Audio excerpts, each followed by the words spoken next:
Hello friends, welcome to Python video series. In this video tutorial, we'll talk about datetime module in Python. Datetime module in Python provides a lot of methods to work with date and time, right? So here, let's start with example. So to work with date and time, first of all, you have to import this module. So I would say import date time, right? And afterwards I'm going to use this date time has a many basically methods. So one of the method is called now will give you the current local date time, right? If I store in some variable, local variable, let's say date time. If I store in local variable date time, and if I print, then you'll see what it gets printed.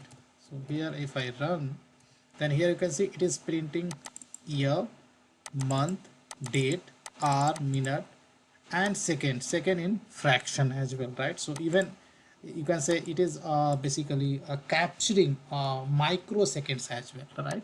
That's the beauty. If you would like to capture a date and time in UTC, that is also possible. So directly I'm going to use print statement. I would say UTC now. So this will give you date and time in UTC, right? Here you can see date and time in UTC. You can see the time difference, local and UTC time difference. You can see over here, right? Now, uh, you have lot of basically function. So here I have, let me, what I'll do, I'll print this UTC first. Now you can get anything in formatted fashion, like here I will call, and here a method is called str f time. This will give you uh, anything, year, month, date, time, everything is formatted fashion. So here I'm going to put in either in single quote or double quote. You can pass formatted, like percentage y. Percentage capital Y will give you the year in four letters, four digits basically. So here you can see it returns year in four digits. If you want year to be written in two digits only, then a small y, right? A small y, right? If you write a small y, then it will return in two digits, right? Last two digits of your year, right? So similarly for a small m for month, a small day for d, it will return, right? So month, this will return from 0 to 11, and for day it will return between 0 to 31st, something like 30, 0 to 31st, something like that, or 30, right? So that's, if you want to print this guy completely, then if you want a date to be printed in some different format, then also you can do that, right? So I'm going to this, and I will write str a format, and here you can specify the formatting, like here I can give formatting fashion, like you can give uh, in single quote I will give percentage. First of all I want year to be printed. After that I don't want to print hyphen. Sorry, I don't want to print this hyphen, but I want to print a forward slash, and then a percentage, a small m you have to give, because capital M is basically reserved for minute, right? And then slash percentage d for day, and after that we can give percentage h, capital H for hour, uh, colon percentage m, that is for minute. And that's how I told you capital M, capital is here for minute, and colon I would say percentage S for second. If I run it, then you'll see you will get a date in formatted fashion. Let me show you. So here we got date in the format, date and time we have formatted, right? So that's how basically strf time works. You can format date and time. Even you can format only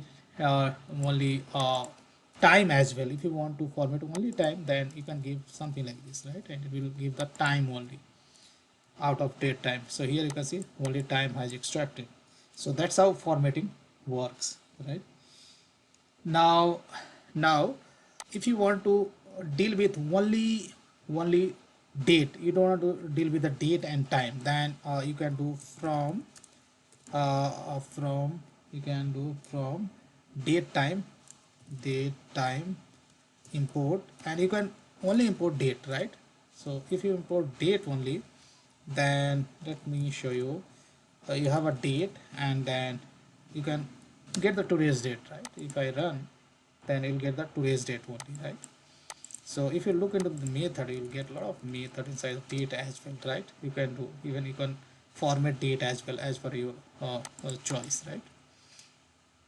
So if I look into, let me show you, if I look into over here, from date time import, then here you have many options.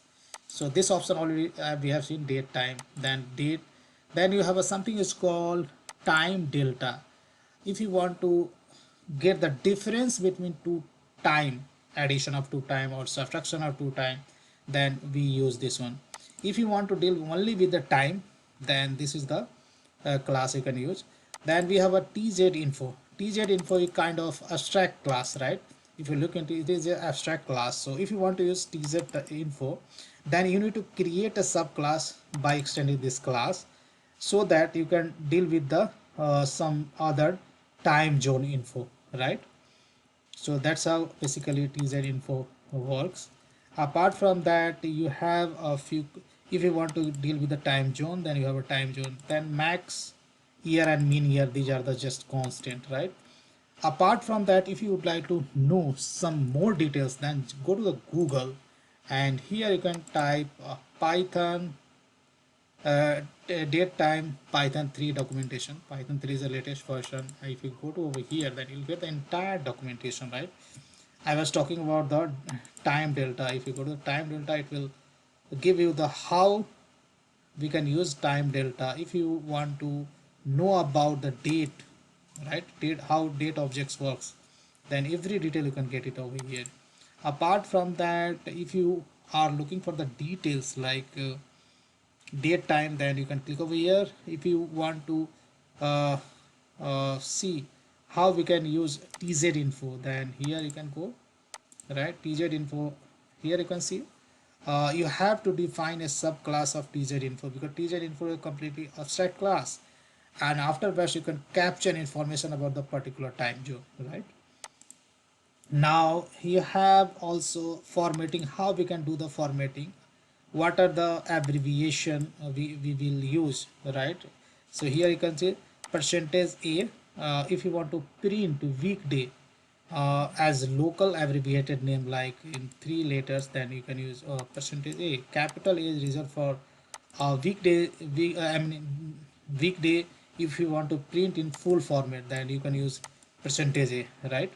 So here I was using code, and here what I can do, print, and I will use date time, okay, and then I will write it is not coming, sorry. So I will say here date time, and let's say if I use if you look at the capital A, so this will give you a weekday in full format, right? So if I inside either single quote or double quote you can put.